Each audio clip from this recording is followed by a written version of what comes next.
Ink skryf in Afrikaans webwerf www.ink.org.za September 2025 Silverklas gedigtewenner.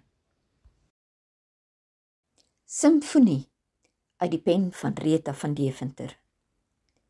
Die kakofonie van klank skryn soos krassende kraaie dissonant. Steendes aanstoot stem elkeen plakant in solo. 'n Instrument met wetywerende toonhoogte in tiradiese tempo.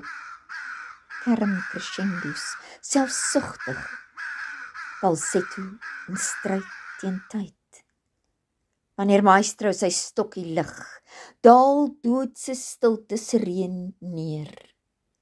Frappant, swiep die maat begeerig, vanaf sy slanke gewrig, kalmerend en absolute beheer, hypnotiserend, gehoor hou asems op, afwagtend, met een seën legato note, meevoerend, soos hemelse kore, betowerend, begin 'n simfonie in sekure harmonie.